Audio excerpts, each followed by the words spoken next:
Alright, I'm finished with my first blood test. This is actually the fanciest one I've ever had, because I've had a lot. Survived my first one, only a million more to go.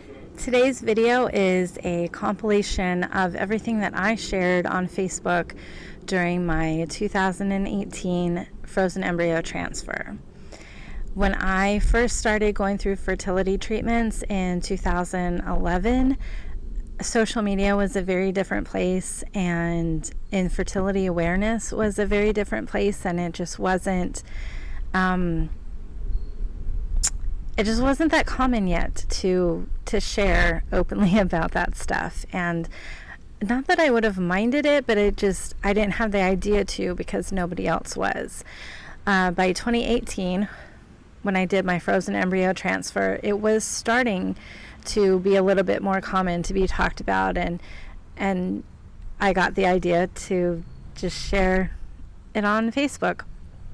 Because of the way Facebook was 5 years ago, or I guess because of what I mostly saw on Facebook, I just shared pictures, not videos. I have a few videos in there. But anyway, that's just to explain kind of why the format of the video is the way it is. I hope you still enjoy it. I hope you still learn something from it, whether you're watching it as you're about to go through a frozen embryo transfer, or you're watching it because someone you know is about to do one and you want to know how to kind of empathize with them. So frozen embryo transfer, for anyone who doesn't know, is exactly what it sounds like. You take a frozen embryo and you're transferring it into your body to hopefully result in a pregnancy. Frozen embryo transfers can only happen after an IVF cycle, where they've retrieved the egg and the sperm and an embryo has formed. Some clinics only do frozen transfers. My clinic at the time, I don't know if they've changed it, but they did fresh transfers. So the embryos that I transferred in 2018 were conceived after my IVF cycle back in 2015. So for an embryo transfer, again, this is just my experience. Every clinic is a little bit different. Every situation is a little bit different. But my experience was it started with birth control. That is just to help control the timing of everything and make sure your body doesn't do anything on its own that they don't want it to do. And then for, like 3 months, maybe even longer, I did daily shots with a needle like that big in my butt to help prep my body to get pregnant. And then after I got pregnant, to help make sure my body could continue to support the pregnancy. So all in all, it was like 3 to 4 months. But that was the only shot I was doing, which ironically was harder than the 3 or 4 shots I was doing in my stomach for an IVF cycle.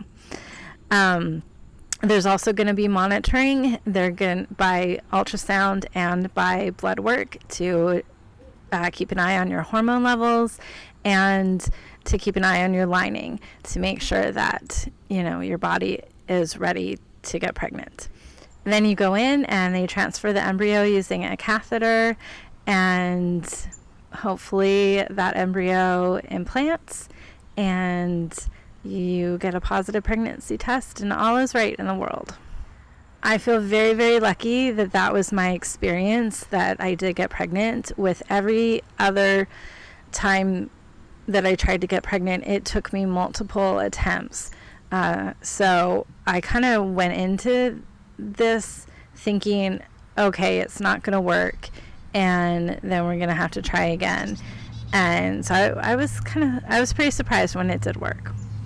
But anyway, enough of the backstory. Let's get to the video. I hope this is helpful for you.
home from the fertility clinic because today is the day that I start the dreaded progesterone shots in my butt. And I don't have a lot of experience with these shots, and it's been like 2.5 years since I've done them. So I went over and had one of the nurses draw some circles on my butt to make sure that we get them in the right place. I've been really nervous about that because unlike the daily shots that I did for IVF, these have to go in a pretty specific spot. So I feel a little bit more confident now, now that I have circles on my butt. Alright, I have got some ice on my butt, and I am getting all my needles and everything ready and trying not to freak myself out too much about this shot. So this is the oil. Today I get to do 2 shots, one this morning and one tonight, and then after that it will be just once a day. And they didn't send me alcohol wipes. That's nice. So I feel a little like a pro mixing the medicine. Well, I guess I'm not mixing this, but drawing it. It's just the delivering it that I'm not a pro at these progesterone. It's a lot of medicine.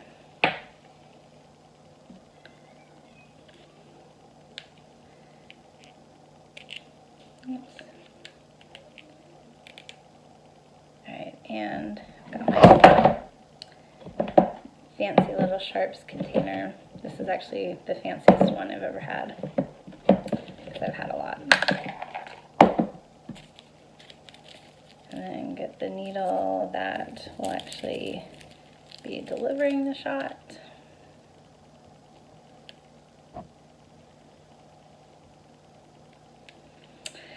And I'm all set. Wish me luck. Alright. How do I get the cover off? You kind of twist it. Twist it and take the needle out. Then it should just pull off. Oh, there we go. Okay. Here we go. Why are you doing?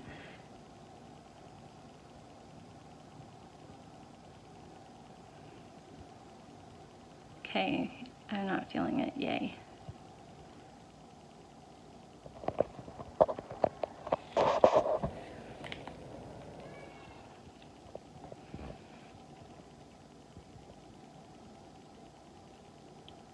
Okay, you could go a little quicker. Oh, done. Alright, yay. Survived my first one, only a million more to go. Where's the... So I survived my first progesterone shot for this cycle. I only have about 5 more until the transfer, and then if I get pregnant, I will probably have them for like 10 to 12 weeks, which I'm trying to not think about that part. And trying not to overthink how my butt feels.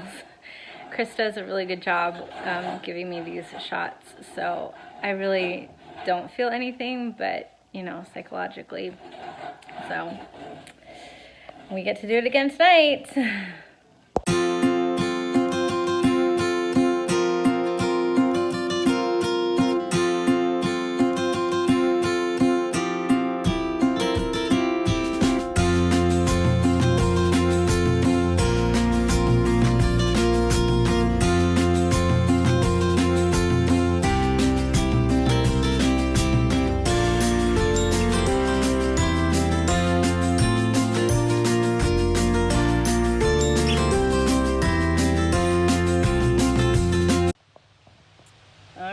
Finished with my first blood test, and yay, my veins cooperated, only 1 stick. So that was really nice. The nurse was asking if I had taken any pregnancy tests, and I said 3, and they were all positive, and she was super excited. She's like, all right, keep drinking lots of water. We'll see you back Wednesday and Friday. And asking if I was already jumping up and down. I said, no, I'm going to save that for when we start the ultrasounds and I actually see a baby there. But it's nice that she was so excited. And so now it's more waiting. They usually call me around 2 o'clock. So I'm just going to try and keep myself busy till then. So I got my call a little while ago and I'm still kind of in shock. My HCG level is 1104. I don't even know what to say about that. It does not indicate that the embryo split or not. HCG levels can start out anywhere. I always kind of thought that they corresponded to how much morning sickness you had, so I was really, really surprised at what a high level I have because I'm not feeling that sick. So I'll probably only do one other blood test on Thursday and then possibly start the ultrasounds early next week.